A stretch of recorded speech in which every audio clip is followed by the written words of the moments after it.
मतलब दुनिया का one of the finest education system जो है वो आपका टर्की में एग्जिस्ट करता है, जिसकी प्राइसिंग इंडेक्स भी बहुत ज़्यादा, मैं जैसे बता रहा हूँ कोई व्हाट डू बहुत यू लोग। Mean by pricing pricing index, index का ज़रा मतलब ये इसको है कि कॉमन लैंग्वेज में। कॉमन लैंग्वेज में बात करूँ कि जो वहाँ की जो ट्यूशन फ़ीस है वो बहुत ही नॉमिनल फ़ीस कंसीडर की जाती है। कि जिस तरह से इवन मैं पाकिस्तान की जो है यूनिवर्सिटीज़ की बात करूँ, उसकी प्राइसिंग जो है, जो उनकी ट्यूशन फ़ीस है वो बहुत ज़्यादा हाई है। इसमें हमारी जो चंद एक टॉप नॉच जो यूनिवर्सिटीज़ हैं, उनकी अगर मैं बात करूँ तो उसमें हर आदमी अफोर्ड नहीं कर सकता। तो उसको अफोर्ड करने के लिए जब वो आदमी अफोर्ड नहीं कर सकता, तो वो स्टूडेंट जो यहाँ पर महरूमी का शिकार है, जो नहीं कर सकता, वो टर्की जाके जो है उन तमाम की तमाम एजुकेशन को कंप्लीट कर सकता है अच्छे तरीके से। और ये पब्लिक यूनिवर्सिटीज़ मौजूद हैं।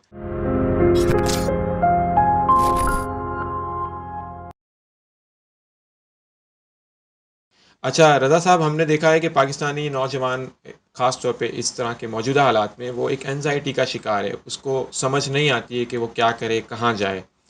तो आपकी कंसल्टेंसी सर्विसेज हमें इस तरह से क्या बता सकती हैं कि पाकिस्तान में रहते हुए या पाकिस्तान से बाहर जाकर कौन सी अपॉर्चुनिटीज़ उनको मिलती हैं? इस सिलसिले में देखा जाए तो ये बात दुरुस्त है कि जो पाकिस्तान के जो भी हालात हैं, वो इकनॉमिकली हम हालात कहें या पॉलिटिकली हालात कहें, वो काफ़ी हद तक के जो है वो कॉम्प्लेक्सिटी का शिकार हिस्टोरिकल होते हैं। और पाकिस्तान के बुरे हालात हैं इस जी, वक्त। तो इसमें जो सबसे ज़्यादा भी जो अपॉर्चुनिटीज़ है वो स्टूडेंट कंसल्टेंसी है। इसमें हम स्टूडेंट को इमिग्रेट कर सकता है। उसके पास डिफरेंट वो प्लेटफॉर्म्स कहाँ मौजूद जा हैं। सकता है तो स्टूडेंट? अगर हम बात करें, अभी हमारे पास 2 प्रोग्राम चल रहे हैं। वो सबसे ज़्यादा जो पॉपुलर प्रोग्राम है वो इटली की स्कॉलरशिप प्रोग्राम है, और सेकंड प्रोग्राम जो है हमारे पास टर्की का है प्रोग्राम। अच्छा। टर्की की अगर मैं बात करूँ, सबसे पहले टर्की जो है वहाँ की education system one of the finest education system है, जो कि यूरोपियन स्टैंडर्ड के हिसाब से। प्लस टर्की की जितनी भी यूनिवर्सिटीज़ हैं वो सब की सब एफिलेटेड हैं यूरोप के हिसाब से। और जो सबसे अच्छी बात है वो ये है कि टर्की की इकनॉमी जो इनकी जो जो एजुकेशन सिस्टम की जो प्राइसिंग इंडेक्स है, यानी कि जो उसकी फ़ीस स्ट्रक्चर है, वो बहुत ही ज़्यादा नॉमिनल है। तो हमारे पास एक अच्छी अपॉर्चुनिटी है कि जी हम टर्की के लिए जो है, हमारे वो स्टूडेंट्स जो कहीं यूरोप साइड पे नहीं जा सकते, वहाँ पर पैसा उनको अच्छा खासा दरकार होता है, तो वो टर्की के साइड पे जा सकते हैं। सो और टर्की के अंदर जो हमारे पास स्टूडेंट्स के लिए प्रोग्राम है, जी, डिग्री प्रोग्राम्स बेसिकली, उसकी डिटेल्स बताइए। उसमें डिटेल में ये है कि हम जो है वो एसोसिएट प्रोग्राम, जैसे पाकिस्तान में पुराने ज़माने में बीकॉम होता था, वो 2 साल का बीकॉम है, उसको एसोसिएट प्रोग्राम कहते हैं एक्चुअली बाहर की लैंग्वेज में। तो एसोसिएट प्रोग्राम्स भी हमारे पास मौजूद है, जो कि स्टार्टिंग फ्रॉम इंटरमीडिएट रहेगा। तो ये एसोसिएट प्रोग्राम्स हैं, बैचलर प्रोग्राम है, मास्टर प्रोग्राम है, और पीएचडी लेवल तक के प्रोग्राम है। तो उस प्रोग्राम में देखा जाए, आप किसी भी प्रोग्राम की किसी भी डिसिप्लिन के पॉइंट ऑफ व्यू से बात करूँ, मिसाल के तौर पे सिविल इंजीनियरिंग की तरफ जाते हैं, आप आईटी की तरफ जाते हैं, आप डाटा साइंस की तरफ जाते हैं, आप एविएशन मैनेजमेंट की तरफ जाते हैं, आप रेल सिस्टम की तरफ जाते हैं। मतलब दुनिया का one of the finest education system जो है वो आपका टर्की में एग्जिस्ट करता है, जिसकी प्राइसिंग इंडेक्स भी बहुत ज़्यादा, मैं जैसे बता रहा हूँ कोई व्हाट डू यू बहुत लोग। Mean by pricing pricing index, index का ज़रा मतलब ये इसको है कि कॉमन लैंग्वेज में। कॉमन लैंग्वेज में बात करूँ कि जो वहाँ की जो ट्यूशन फ़ीस है वो बहुत ही नॉमिनल फ़ीस कंसीडर की जाती है। कि जिस तरह से इवन मैं पाकिस्तान की जो है यूनिवर्सिटीज़ की बात करूँ, उसकी प्राइसिंग जो है, जो उनकी ट्यूशन फ़ीस है वो बहुत ज़्यादा हाई है।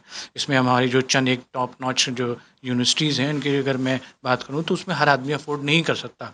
तो उसको अफोर्ड करने के लिए जब वो आदमी अफोर्ड नहीं कर सकता, तो वो स्टूडेंट जो यहाँ पर महरूमी का शिकार है, जो नहीं कर सकता, वो टर्की जाके जो है उन तमाम की तमाम एजुकेशन को कंप्लीट कर सकता है अच्छे तरीके से। और ये पब्लिक यूनिवर्सिटीज़ मौजूद हैं। हम एक केस के तौर पे बात करते हैं। पाकिस्तान का मोस्ट कॉमन नौजवान जो है इस वक्त, या तो उसने बीकॉम किया हुआ है, या वो बीकॉम कर रहा है, या बीए कर रहा है, या बीए किया हुआ है। एक जनरल तो ऐसा ही है इस वक्त, और वो कोई जॉब कर रहा है, साथ में अपनी फैमिली को सपोर्ट कर रहा है।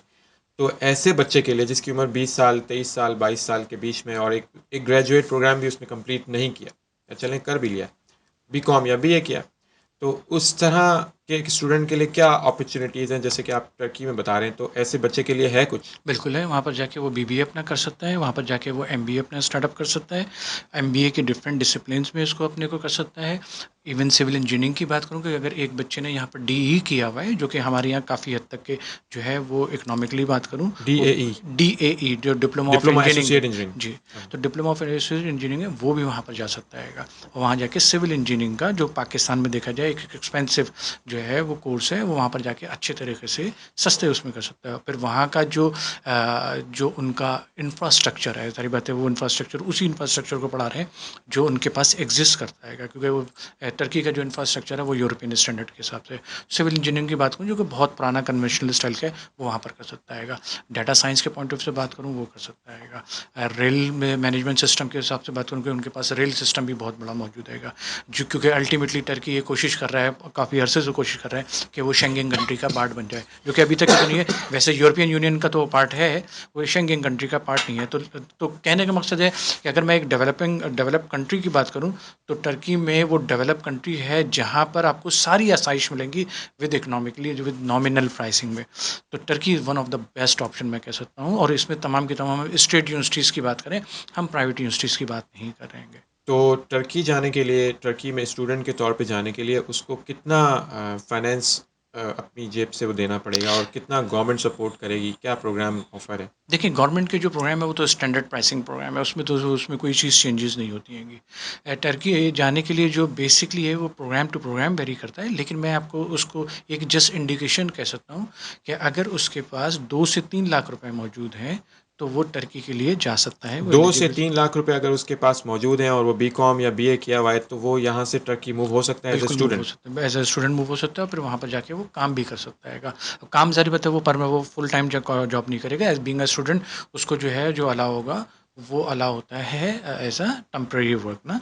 तो उसकी कितना बेसिस टाइम पे उसको काम के लिए अलाउ 20 होगा घंटे और वो कितना यूजुअली जो पढ़ने है, के लिए? लेकिन यूजुअली जो एज अ इंटरनेशनल स्टैंडर्ड बात करूँ 20 घंटे की जो है वो आपको स्पेस मिलती है वीक में। तो तकरीबन 3 से 4 घंटे की बात कर रहे हैं। लेकिन मैं तो इसको किसी और अंदाज में कह रहा हूँ, मैं ये कह रहा हूँ कि जी हमारा अगर स्टूडेंट जो यहाँ पर कुछ कर रहा है और उसमें उसमें करंट मौजूद है, वो जाके ऑनलाइन काम करे, तो ऑनलाइन के लिए तो फिर आपके पास किसी किस्म की जोग्राफिकली जो है वो बाउंड्रीज़ की कैद ही नहीं है ना, फिर तो आप कहीं पर भी काम कर सकते हैं। मिसाल के तौर पे कि अगर कराची का एक लड़का काम कर रहा है डिजिटल मार्केटिंग कंपनी में और वो यहाँ पर 30-40 हज़ार रुपये कमा रहा है, जैसे ही वो अपनी आईडी क्रिएट करता है तो उसकी पाकिस्तान की आईडी क्रिएट होती है। लेकिन अगर वही बच्चा वहाँ पर जाके अपनी आईडी क्रिएट करेगा तो वो टर्की की होगी, तो एक यूरोप स्टैंडर्ड में हो जाएगा। तो उसका जो अर्निंग पॉइंट है वो खुद ब खुद चेंज हो जाएगा, क्योंकि पाकिस्तान में जो डॉलर का अमाउंट है जो बाहर के लोग उसको दे रहेंगे और जो यहाँ के जो लोग उसको वहाँ पर देंगे उसका चेंज हो जाएगा। प्लस वो मार्केट भी बहुत बड़ी मार्केट है। दूसरी मार्केट सबसे इंपॉर्टेंट चीज़ है, यूरोप से डायरेक्टली कनेक्टेड है वो लोग, उनको क्योंकि टर्की की अपनी प्रोडक्ट जो है, मैं नॉर्मल प्रोडक्ट्स के पॉइंट ऑफ से बात करूँ, वो भी वहाँ पर बहुत यूरोप स्टैंडर्ड पे पहुँच जाती है। तो उनकी उनकी इकॉनमी बहुत बड़ी इकॉनमी, हमारी इकॉनमी के हिसाब से देखा जाए तो ये एक ऐसी चीज़ है जिसको उनको ये एक्सरसाइज कर सकते हैं सारे के सारे स्टूडेंट। मतलब क्योंकि डी वाला जो जो स्टूडेंट है ये सबसे ज़्यादा मैं कह सकता हूँ लोअर कैटेगरी का पाकिस्तान की एजुकेशन सिस्टम में देखा जाए, जिसकी यहाँ पर जिसको यहाँ पर कोई बहुत ज़्यादा सपोर्ट नहीं मिलती है, क्योंकि वो जो बच्चा जब वो करके डी से करके डिप्लोमा करके बाहर निकलता है तो उसको कोई कोई खातिर ख्वाह देखता नहीं आएगा, तो वो एनएडी में अल्टीमेटली जा नहीं सकता या किसी बड़ी यूनिवर्सिटी में जा नहीं सकता इंजीनियरिंग में।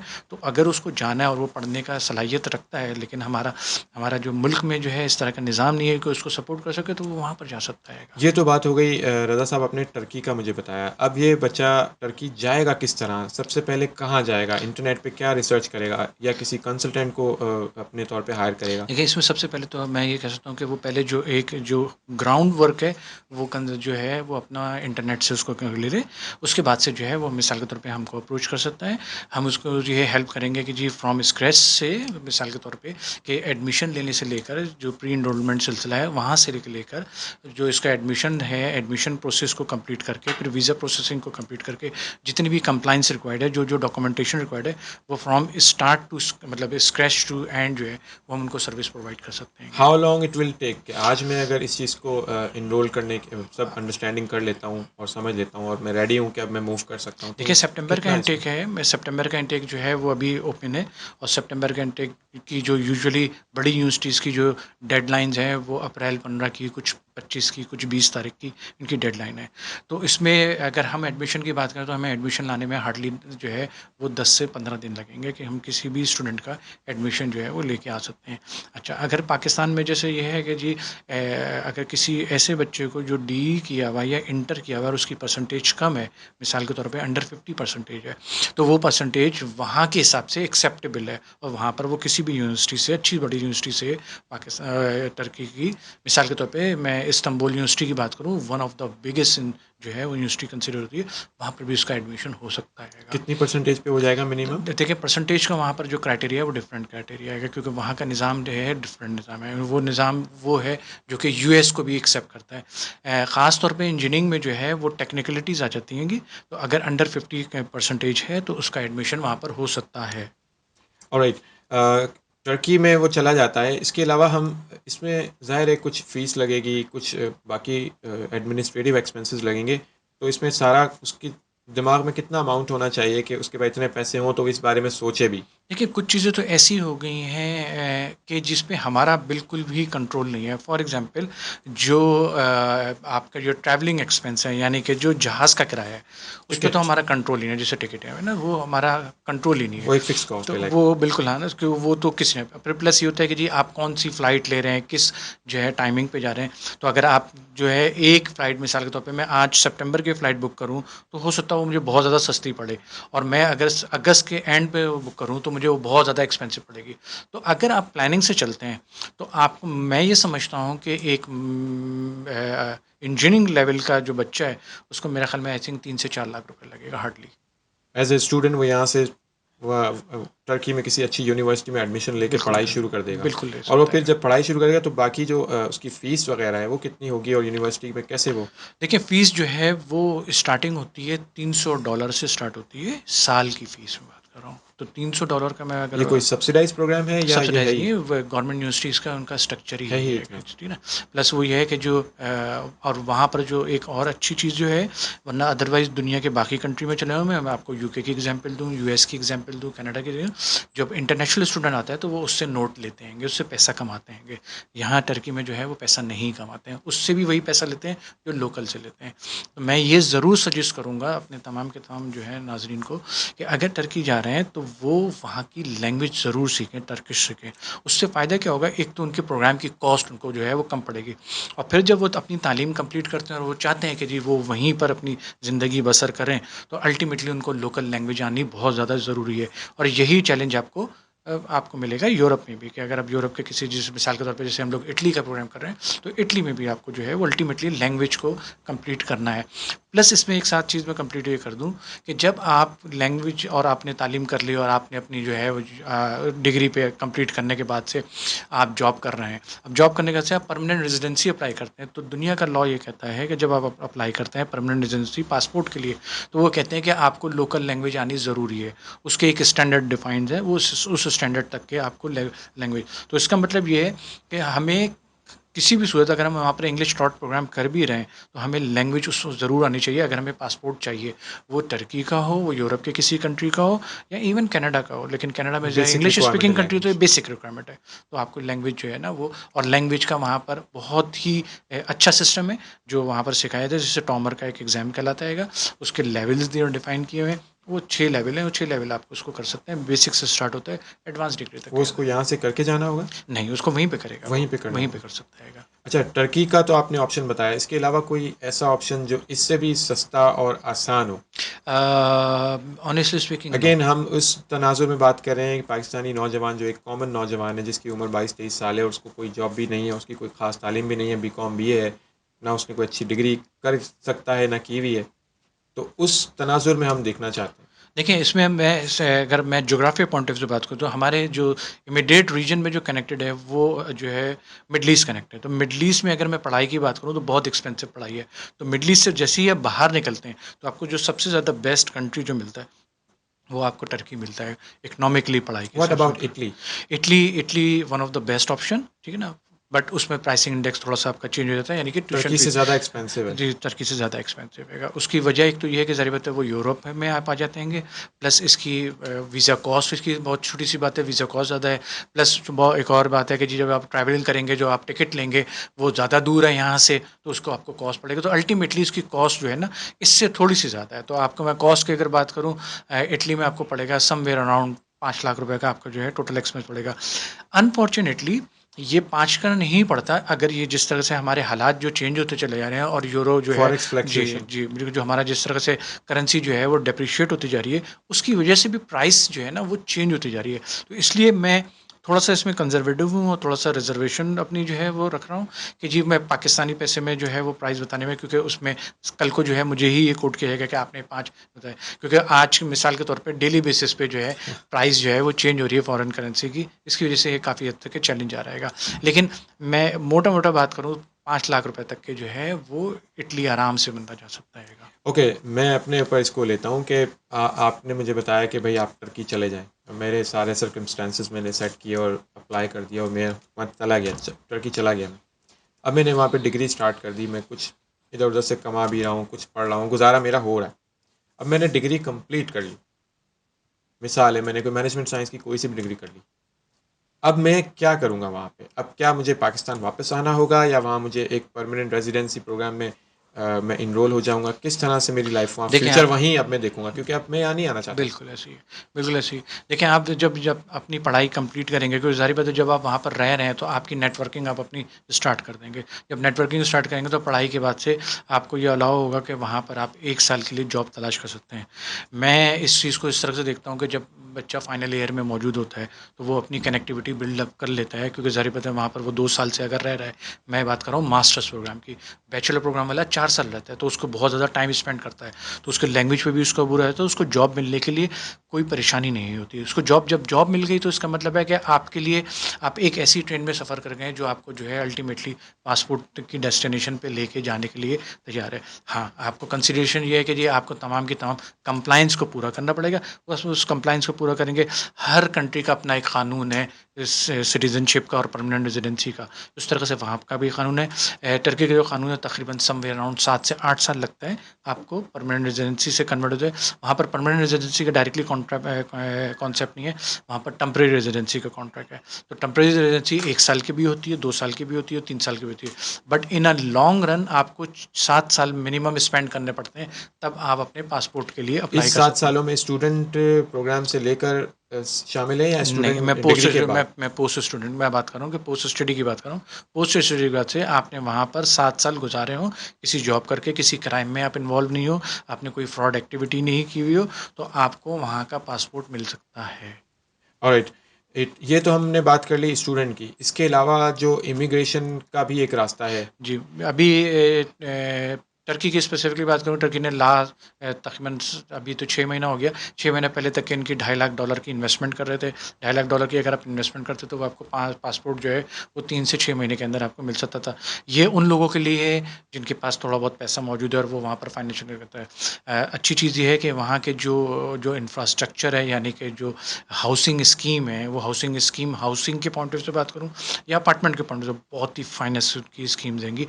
उसकी तहत की अगर मैं बात करूँ, और वहाँ पर जो रिटर्न है, रिटर्न इन टर्म ऑफ मैं रेंट के पॉइंट ऑफ व्यू से बात करूँ, वो भी आराम से 10-12% का आपको कॉस्ट मिल ऑफ जाता है। लिविंग। कॉस्ट ऑफ लिविंग देखें, कॉस्ट ऑफ लिविंग अभी वहाँ पर चेंज हुई है, जो जिस तरह से अनफॉर्चुनेटली पाकिस्तान के हालात हैं उसी तरह से वहाँ पर ये, क्योंकि ये पॉलिटिकली इशू है जिसकी वजह से, अदरवाइज़ वहाँ पर कोई और इशू नहीं है, ये पॉलिटिकली, क्योंकि टर्की का 2023 में जो है वो कॉन्ट्रैक्ट ख़त्म हो रहा है और वो अल्टीमेटली एक ओपन ट्रेड करने के लिए तैयार रहेगा, जिसको अल्टीमेटली यूरोप नहीं चाहेगा कि वो ओपन ट्रेड करे, क्योंकि जितनी भी ट्रेड्स आ रही है ख़ास तौर पे यूरोप में आ रही है, तो वो लैंड कराते हैं इटली में, टर्की में कराते हैं, और वहाँ से बगैर टैक्स दिए हुए और बगैर उसके एक खास मैकेनिज्म है उसके तहत वो लेके जाते हैं। तो वो नहीं चाहते कि जी वो इस जो कॉन्ट्रैक्ट से जो है वो बाहर है। तो अगर ये कॉन्ट्रैक्ट से वो बाहर आ जाता है फिर तो टर्की बहुत ज़्यादा बूम कर जाएगा, एक्स्ट्रॉर्डनरी बूम कर जाएगा। लेकिन कॉस्ट ऑफ लिविंग जो है पिछले 1 साल के अंदर उस वहाँ की भी अच्छी खासी तब्दीली आई है, बहुत बड़ी जो है वो गैप है। लेकिन जो अच्छी चीज़ है वो ये है कि जो उनकी कॉस्ट ऑफ लिविंग में चेंजेस आई है, गवर्नमेंट ने 100% सपोर्ट किया है। बहुत छोटी सी एग्जांपल दे रहा हूँ, 2019-2020 में वहाँ की जो कॉस्ट ऑफ लिविंग, जो मिनिमम प्राइस इंडेक्स था, जिस तरह हमारे यहाँ, मैं सिंध की बात करूँ, तकरीबन 17,500-18 हज़ार रुपये जो है एक मिनिमम वेज कंसिडर होती है एक मज़दूर की, वहाँ पर जो थी वो तकरीबन 1800 लिरा थी, जो कि अब कन्वर्ट होकर 8,400 लिरा पे चली गई। तो उन्होंने बिग डिफरेंस। जब उन्होंने अपनी कॉस्ट ऑफ लिविंग को इंक्रीज़ किया है तो साथ साथ उन्होंने वेजेस को भी इंक्रीज़ किया है। यहाँ पर अनफॉर्चुनेटली पाकिस्तान में यहाँ इस पे तरह तो से ऐसा ऐसा नहीं नहीं है। हुआ बस। तो इसलिए वो है कि अल्टीमेटली वहाँ पर सपोर्टिव निज़ाम बहुत बड़ा है, मेडिकल सिस्टम बहुत अच्छा सिस्टम है, एक्स्ट्रा ऑर्डनरी अच्छा सिस्टम है।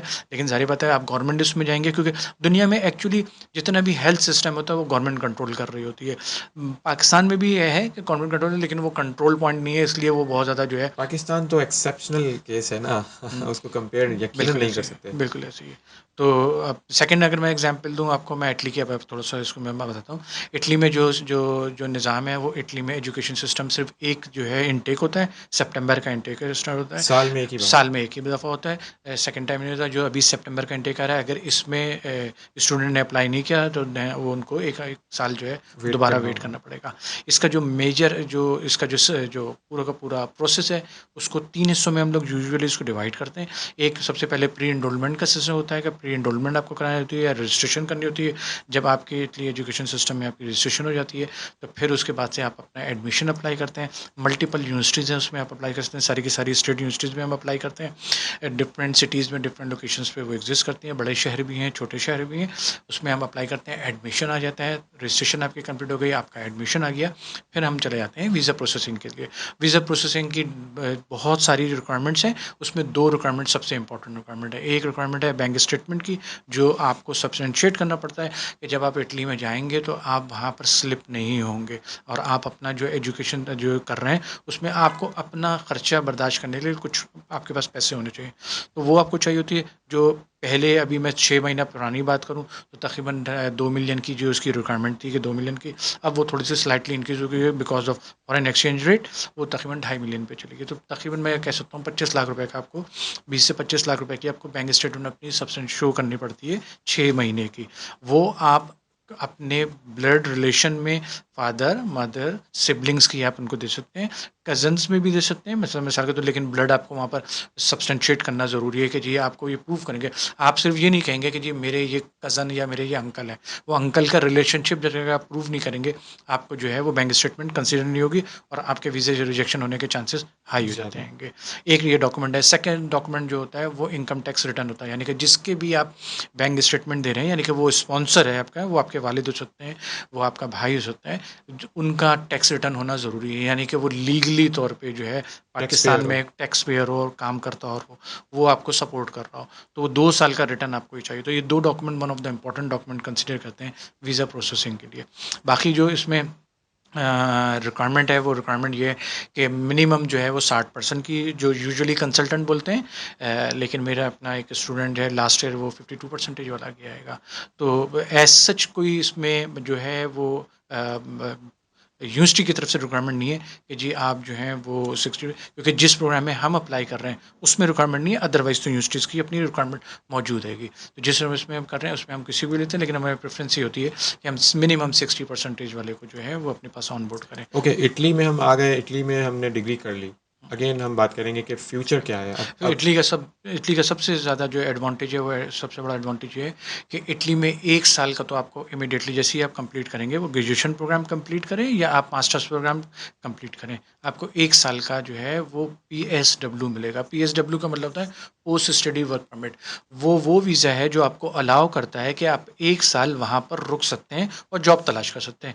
जिस तरह से अभी जो है दुनिया में बहुत सारी ऐसी जगहें, कंट्रीज़ हैं, जिन्होंने अपना सर्च वीज़ा जो है, जॉब सर्च वीज़ा इशू किया हुआ है। बिल्कुल उसी तरह के आप इसको कंसिडर कर सकते हैं, लेकिन उसमें आपको वीज़ा जो है वो पीएसडब्ल्यू होता है, तो वो आपको सपोर्ट करता है कि आपने ये इसी निज़ाम से पढ़े हुए हैं, तो आप जॉब तलाश करें। तो मैं ये कंसिडर करता हूँ, जिस बच्चे ने जो है वो 4 साल वहाँ पढ़ा हुआ है या 2 साल पढ़ा हुआ है, वो अल्टीमेटली वहाँ की लैंग्वेज, वहाँ के जोग्राफिया, वहाँ के नॉर्म्स समझ चुका होता है, तो उसको जॉब मिलने के चांसेस बढ़ जाते हैं। इटली की इकॉनमी बहुत बड़ी इकॉनमी है। इटली में ऐसा कोई, मैं नहीं समझता हूँ कि कोई ऐसा बड़ा ब्रांड हो जो इटली से लॉन्च ना होता हो ना। तो इटली एक बहुत बड़ा, जिसे कहे हाउस ऑफ ब्रांड्स हाउस है। ऑफ ब्रांड है ना इसके।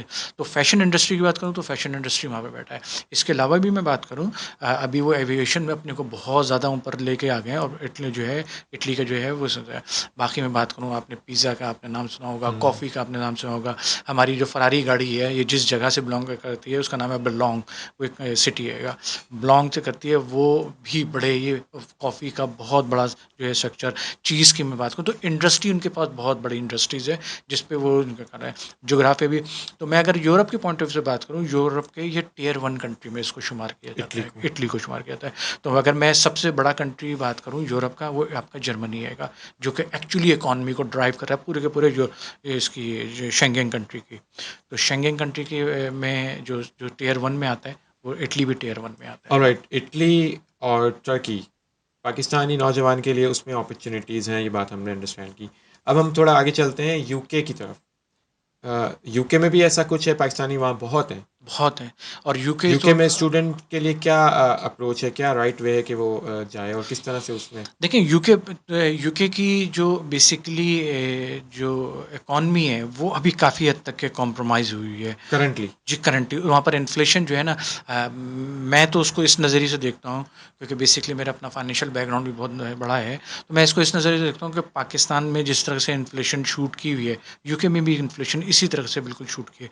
बस ये है कि जी वो बड़ा इकॉनमी उनका स्ट्रॉन्ग स्ट्रक्चर है, कल्चर। तो इसलिए वो अपने को सस्टेन किए हुए हैं। अदरवाइज़ उनकी इकॉनमी अभी तो बहुत ज़्यादा कॉम्प्रोमाइज़ है।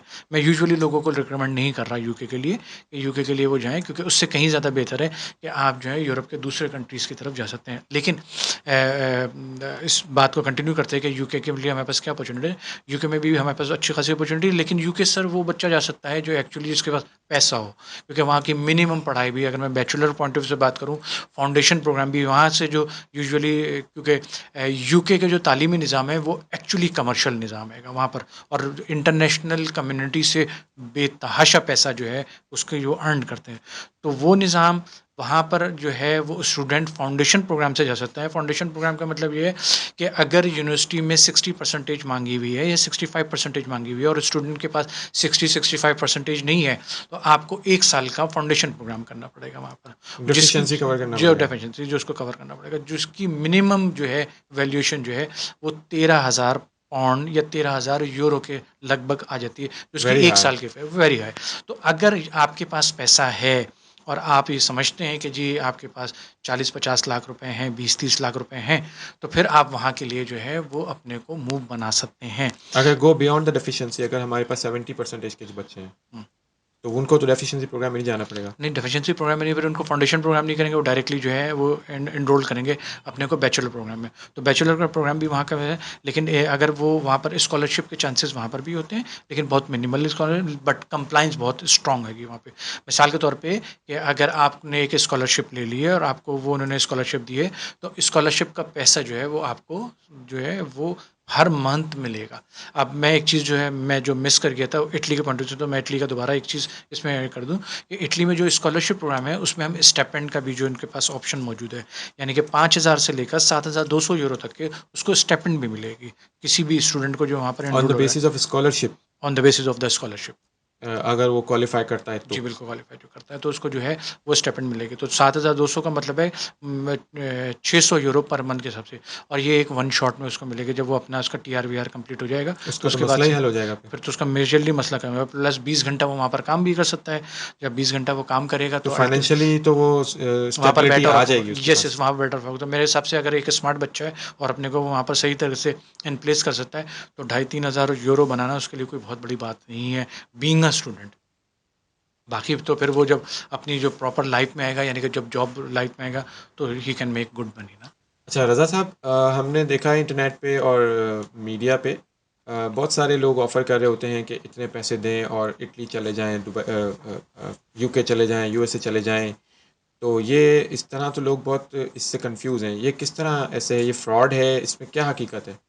देखिए, इसमें इसमें फ्रॉड भी है, और इसमें जो एक्चुअली जो हम ख़ास तौर पे जो अभी रिसेंटली जो बहुत ज़्यादा इसका नॉर्म चला हुआ है कि जी हर आदमी जो है वो आपको जो है वो बाहर भेज रहेगा थ्रू पॉडकास्ट। ये पॉडकास्ट की बात करूँ या मैं बात करूँ उसकी तरह से, उसमें जो इम्पोर्टेंट चीज़ है, वो इम्पोर्टेंट चीज़ ये है कि उनके पास इन्फॉर्मेशन जो है लोगों के पास है वो बहुत ही लिमिटेड इन्फॉर्मेशन है। तो लिमिटेड इन्फॉर्मेशन की अवेयरनेस की कमी है। जी, अवेयरनेस की, तो उसकी जो वो आपको बता रहे हैं 1 डेढ़ मिनट के अंदर, उसमें तो वो आपको एक्चुअली माला पहना के जो है आपको हम्म। अगला पासपोर्ट दिलाने की बातें कर रहे हैं। ऐसा नहीं है एक्चुअली, ठीक है ना। इमिग्रेशन के पॉइंट ऑफ से बात करूँ, स्टूडेंट की बात करूँ, पूरी एक पूरी जर्नी होती है। आपको हर चीज़ को जो है वो स्टेप बाय स्टेप कंप्लीट करेंगे तब आपके पास होता है। तो मैं इस पे बहुत ज़्यादा कमेंट नहीं करना चाहता, इसलिए क्योंकि अगला बंदा जो है वो नाराज़ हो सकता है इस पे कि जी ऐसा ऐसे कैसे करें, हमने तो इतनी रिसर्च करने के बाद से ये इन्फॉर्मेशन दी है। लेकिन इसमें कुछ लोग जो हैं वो एक्टर भी हैं जो जो प्ले कर रहे हैं, और फ्रॉड का भी एलिमेंट मौजूद है। मैं इसमें एक ऐसी छोटी सी एग्जांपल देता हूँ अभी मेरे पास जो है वो एक केस आया, और वो यूएस का केस था कि यूएस का एक प्रोग्राम है, EB2 NIW का प्रोग्राम है। वो केस हम बहुत अच्छे स्टूडेंट तरीके से प्रोग्राम कर है? रहे हैं। नहीं, स्टूडेंट नहीं, ये बेसिकली इमिग्रेशन प्रोग्राम है, okay. Direct green card program है। पाकिस्तान में पहली दफ़ा इसको लॉन्च किया गया। तो उस सिलसिले में जो है वो टीम को अप्रोच किया एक साहब ने, और उन्होंने कहा कि जी मैं जो हूँ मिलना चाहता हूँ, और फिर वो आके मिले। तो खैर जब हमने उनकी प्रोफाइल देखी, तो प्रोफाइल देख के हमें अंदाज़ा हो गया था कि इनका नहीं हो सकता। तो हमने उनको स्ट्रेट वे में बोल दिया कि आपका नहीं हो सकता, लेकिन उन्होंने कहा कि नहीं जी, मुझे जो है वो आपके सीईओ साहब से मिलना है, और मुझे वो कैसे कह रहे हैं कि नहीं होता था। खैर हमने उनको जो है दावत दे के वो आए हमारे पास, और बैठे, और हमने उनसे पूछा कि जी बताइए। तो कहने के जी मुझे जो है वो EB2 में आप करते हैं। हमने कहा जी आपका हमने प्रोफाइल असिस्ट की है, जो रिक्वायरमेंट है उस पर आप फुलफिल नहीं हो रहे। तो उन्होंने मुझसे कहा कि जी एक और मार्केट में एक बड़ा नाम है, उनने जो है हमसे तो कहा है कि जी मेरा हो सकता है। तो मैंने कहा सर आप उन्हीं से करवा लें, मैं तो नहीं कर सकता। उसकी रीज़न ये है कि हम अपनी जो जबकि है आपने जब असेस किया था कि वो ज एलिजिबल नहीं था, बिल्कुल भी एलिजिबल नहीं है, बिल्कुल क्योंकि भी नहीं था। बिल्कुल भी एलिजिबल नहीं है, वो सवाल ही नहीं पैदा होता कि उसका मतलब पॉसिबल ही नहीं है कि उसको लगे, क्योंकि देखिए यूएस कोई मजाक जगह नहीं है, इतना बड़ा एग्ज़ैक्टली। कंट्री है। तो वो कैसे ऐसे ही एक नॉर्मल से आदमी को जो है, जिसके पास कोई भी प्रोफाइल ना हो, एक बहुत छोटी सी इनकम हो, वो कैसे क्यों कर उठा लेगा। तो जो प्रोग्राम है, वो प्रोग्राम में वो एक एक्स्ट्रा ऑर्डनरी स्किल्स की बात हो रही है कि तो एक्स्ट्रा ऑर्डनरी स्किल हर किसी में नहीं होती है, वो बहुत ही लिमिट, बहुत ही कम लोग होते हैं, चंद एक लोग होते हैं। एनीवे तो इस तरह के लोग हैं जो कि लोगों की जिसे कहते सो हैं कि समवन एल्स, जो कोई और उसने ब्रांड था जिसके पास वो गया, वो उसको भेज रहे थे। जी, जी, बिल्कुल बेच रहे हैं वो उन्होंने बेसिकली। उसको एलिजिबल करार दे जी, दिया जी, था। एलिजिबल करार देके उन्होंने उनको जो जो उनका जो अपना प्राइस का जो बताया था, वो भी कोई छोटा-मोटा पैसा नहीं बताया था, वो अच्छा एक बड़ा पैसा बताया था, हैंडसम अमाउंट बताया था, जिस पे उन्होंने कहा था कि जी हम आपसे 3 इंस्टॉलमेंट में जो है वो लेंगे। तो ऐसे मार्केट में बड़े नाम ऐसे मौजूद लोग हैं। ज़्यादा हैं, जी, ऐसी चीज़ें बहुत हैं। इसमें एक चीज़ मैं ज़रूर कहूँगा कि इसमें जो लोग एक्चुअली मरूब होते हैं, लोग, वो सबसे जाके जाके जो मरूब होते हैं ना, वो ऑफ़िस एनवायरनमेंट की वजह से होते हैं। और ये हमारा अनफॉर्चुनेट है, जब वो ऑफ़िस एनवायरनमेंट में आते हैं और उनको देखते हैं कि जी ये ऑफ़िस इतना इतना अच्छा, इतना अच्छा बनाया हुआ है, लग्ज़रियत इतना है। अच्छा डेकोर तो किया हुआ हाँ, है। निखर के एक्चुअली वो वहीं पे जो है ना, उनका जो है ना पहला जो उनके ऊपर जो निशाना तीर पे जाके लगता है, वो लगता है वहीं पे है। ये तो हो गया सिलसिला कार। कुछ स्टूडेंट जो है वो आते हैं, और आने के बाद से जो है वो कहते हैं कि सर बताएं कॉस्ट कितनी लगेगी। वो कॉस्ट ऐसे पूछते हैं कि ऐसा लग रहा होता है कि हम सब्जी आलू प्याज बेच रहे हैं, कि आप कॉस्ट बताएं क्या होगे। ऐसा जबकि ऐसा जो कुछ एलिजिबिलिटी क्राइटेरिया है उसके ऊपर वो उनका फोकस नहीं है, जो कि नहीं है। इम्पोर्टेंट चीज़ है। Exactly, exactly. तो वो उस पर नहीं है, प्लस इनको ये बात नहीं पता, वो ये समझ रहे हैं कि अगर वो 3 लाख रुपए देते हैं, या 2 लाख रुपए देते हैं, या 10 लाख रुपए देते हैं, तो उनका हो जाएगा, ऐसा नहीं है। जब वो जो आप जिस तरह बात कर रहे हैं एलिजिबिलिटी, तो सबसे पहले तो ये इंपॉर्टेंट करते हैं कि आप एलिजिबल हैं एलिजिबल भी या हैं नहीं। भी या नहीं। और फिर उसके बाद से आपके केस को डिफाइन करना, और अच्छे तरीके से प्रिपेयर करना और सबमिट करना, वो फिर एक अलग में जो है अच्छा, उसमें बगैर किसी कंसल्टेंट के कोई अपने तौर पे इसको डील कर सकता है? कर सकते हैं, बिल्कुल कर सकते हैं उसमें। लेकिन सिर्फ थोड़ा-सा फ़र्क ये है कि जो कंसल्टेंट होता है, उसका काम ये होता है कि जी वो उस चीज़ को जो है वो डेली बेसिस पे जो है वो कर रहा होता है। तो फॉलो उसके देता है। पास एक्सपर्टीज़ आ जाती है, प्लस वो नॉलेज होती है कि उसके लिंक्स तो होते हैं, स्किल लिंक्स कॉन्टैक्ट्स होते होते हैं, हैं। कॉन्टैक्ट्स होते हैं। उसकी बेसिस पे एक ज़रिए तो कोई स्टूडेंट अगर करना चाहे बिल्कुल कर सकता है, ऐसी कोई चीज़ नहीं है कि वो नहीं कर सकता, लेकिन उसका टाइम बहुत लगेगा। अगर उसके पास टाइम है, तो वो अपने अपनी 3 भी चीज़ों को सॉल्व कर सकता है। अच्छा, अगर कोई कंसल्टेंट हमें ये बताता है, किसी को ये बताता है कि भाई आप एलिजिबल हैं, जबकि वो नहीं है, हुँ। तो हम उसको कैसे ट्रैक कर सकते हैं कि इसने हमें सही कहा है या गलत कहा है? सबसे देखिए, इम्पोर्टेंट स्टूडेंट को तो नहीं कुछ पता ना, मैं स्टूडेंट के तौर पे जा रहा हूँ, मुझे तो कुछ नहीं पता। तो तो मैं इस चीज़ के लिए वेरिफिकेशन जितने का भी कोई मेथड है? जी, मैं देखिए मैं इसके लिए सबसे पहले तो ये कहता हूँ, जो स्टूडेंट मिसाल के तौर पे मेरे पास आज एक केस आया, वो कहने कि जी मुझे यूएस जाना है। तो हम लोग ने उनसे पूछा कि भाई आपको यूएस जाना है, तो आप बताएँ आप क्यों जाना चाहते हैं यूएस ना? मतलब तो कहने कि जी बस मुझे यूएस जाना है। उनकी परसेंटेज जो थी वो बहुत ही कॉम्प्रोमाइज़ परसेंटेज थी, समवेयर अराउंड 57 परसेंटेज थी। तो कैसे बंदा जा सकता है जो पाकिस्तान के निज़ाम के तालीमी निज़ाम में जो इतना वीक निज़ाम है, उसमें उसकी अगर 57 परसेंटेज आ रही है, तो वो यूएस के तालीमी निज़ाम में कैसे फिट इन हो सकता है? लेकिन लोगों ने उसको बोला कि जनाब अली आप फिट इन हो सकते हैं, हम आपका करा देते हैं। तो जो इनिशियल पैसा है वो उससे ले लेंगे, और उसका अल्टीमेटली वीज़ा रिजेक्ट होगा। तो कहने का मकसद ये है कि जी सबसे इम्पोर्टेंट चीज़ है आपकी एलिजिबिलिटी। अच्छा, अब स्टूडेंट को कैसे पता चले कि जी क्या है? उसको थोड़ा बहुत ग्राउंड वर्क करना चाहिए। प्लस ये है कि जब वो आप उसके पास इतना पैसा है यूएस जाने के लिए, क्योंकि ज़ाहिर बात है आप जब कन्वर्जन की बात करेंगे, आप कहते हैं मेरे पास 10 लाख रुपए है, तो पाकिस्तानी तो $3,000 हो गए ना, हुँ, तो और तो कुछ भी नहीं बचा, तो $3,000 तो वहाँ पे कोई अच्छा, मायने तो नहीं रखता। कंसल्टेंट्स जो हैं वो उनकी वैलिडेशन कैसे है कि वो रियली एक सही कंसल्टेंट है या वो एक फ्रॉड नहीं है, इस चीज़ को कैसे आइडेंटिफाई देखिए करते हैं? नॉलेज जो है ना वो ऐसी चीज़ है जो कोई किसी को रजिस्ट्रेशन है कंसल्टेंट्स की या कोई प्रोफेशनल फोरम है जिससे पता चलता हो किसी को? अनफॉर्चुनेटली जो है वो इस तरह का कोई नहीं है एक्सेप्ट कनाडा में जो है कि उन्होंने एक अपना इदारा अपने बॉडी बनाई हुई है, वो उसको सीआईसी के अंडर में बॉडी हैगी, वो एक है। अदरवाइज वर्ल्ड वाइड कोई सच कोई इस तरह का निज़ाम नहीं है, क्योंकि जो कंसल्टेंसी है वो दो तीन तरह से जो है वो काम कर रही होती है। कुछ कंसल्टेंट ऐसे होते हैं जो बेसिकली लॉयर होते हैं, तो जब लॉ पढ़ते हैं, क्योंकि ये अल्टीमेटली तो लॉ है ना, किसी भी हम हुँ। इमिग्रेशन के पॉइंट ऑफ से बात करूँ या स्टूडेंट के पॉइंट ऑफ से बात करूँ या मैं फ्रीलांसर वीज़े के पॉइंट ऑफ से बात करूँ, तो एक्चुअली तो ये लॉ है। उस लॉ को फिर आप जो है वो इम्प्लीमेंट करते हैं और इम्प्लीमेंट करके वो यूनिवर्सिटी लेवल पे और डिफरेंट लेवल पे जो है उसको प्रिवेल कर रहे होते हैं। तो पाकिस्तान में जितने भी कंसल्टेंट हैं हम उनको कोई वैलिडेशन कंफर्म करने का तरीका नहीं है एक्सेप्ट कि उनका तजुर्बा ही देखा जा सकता है। बिल्कुल ऐसे ही है। और उनकी वेबसाइट पे या शायद मे बी हाँ, आप इनके उनके बिल्कुल सक्सेस रेशियो से हम आइडिया लगा सकते हैं और ये भी एक जस्ट आइडिया हो सकता है। बिल्कुल ऐसे ही है। ठीक है। अच्छा, इसके अलावा मुझे ये बताइएगा कि पाकिस्तान से जाने के जो स्टूडेंट का आपने मुझे बताया, इमिग्रेशन का आपने मुझे बताया, बिज़नेस का कोई तरीका है? बिल्कुल है, बिज़नेस का तरीका इन्वेस्टमेंट बिल्कुल है। कनाडा में एक बहुत बड़ा है उसका एक्सपोज़र रहेगा, स्वीडन में बहुत बड़ा एक्सपोज़र मौजूद है, जिसको जो है एक्सरसाइज़ किया जा सकता है, ऑस्ट्रेलिया में किया जा सबसे सकता है। ईज़ीएस्ट वे कौन-सा है पाकिस्तानियों के लिए जो कि यूरोप पाकिस्तान ज़िंदाबाद को जिन्होंने कन्वर्ट कर दिया है, पाकिस्तान से ज़िंदा भाग, इस वक़्त तो ऐसी कंडीशन है। ऐसे ही है बिल्कुल। तो पाकिस्तान से जो जो अपॉर्च्युनिटी जो है वो कनाडा की भी अपॉर्च्युनिटी अच्छी खासी है, बिज़नेस पॉइंट ऑफ व्यू से बात करूँ, और यूरोप की भी है, क्योंकि यूरोप में बहुत ज़्यादा मैंने जैसे बताया था शेंगेन में आपके अच्छे खासे कंट्रीज़ हैं। शॉर्ट में बताइएगा कितनी इन्वेस्टमेंट रिक्वायर्ड है? देखिए बहुत ही डिफरेंट मतलब मुश्किल क्वेश्चन है, बहुत इसका आंसर देना इतना आसान नहीं है। कुछ कंट्री मिसाल के तौर पे स्वीडन जो है उनको पैसे की ज़रूरत नहीं है, बड़ा रिच कंट्री है, उनको जो जो ज़रूरत है वो आइडिया की ज़रूरत है कि जी आप वहाँ पर लाके उनकी इकॉनमी में एंटरप्रेन्योर्स। क्या रोल प्ले करेंगे। तो डिपेंड करता है कि आप कहाँ की बात कर रहे हैं, किस तरह की जगह। कुछ जगह हैं जैसे मिसाल के तौर पर कनाडा की बात करूँ, तो कनाडा एक उसने एक प्राइस बता दिए कि अगर आप $3.5 लाख लेके आते हैं या $5 लाख लेके आते हैं या $1.5 मिलियन लेके आते हैं, तो हम आपको जो है वो एक्सेस देते हैं। एज सच देखा जाए सिर्फ कनाडा और ऑस्ट्रेलिया के अलावा बाकी कहीं और जगह पे प्राइसिंग इंडेक्स ही नहीं डिफाइन किया हुआ कि क्या आएगा। वो आपका अपना बिजनेस करने का जो आपके पास टोटल कैपिटल है उसके हिसाब से आपको ड्राइव किया जाता है कि आप उस मुल्क में जाके क्या करना चाहते हैं, लेकिन अपॉर्चुनिटीज़ बहुत होंगी। ऑलराइट, लास्ट में मुझे एक चीज़ बताइएगा कि consultant is a real consultant, उसकी क्या आइडेंटिफिकेशन हो सकती है कि हम ये समझ लें, समझ सकें कि वो फ्रॉड नहीं है? हम्म।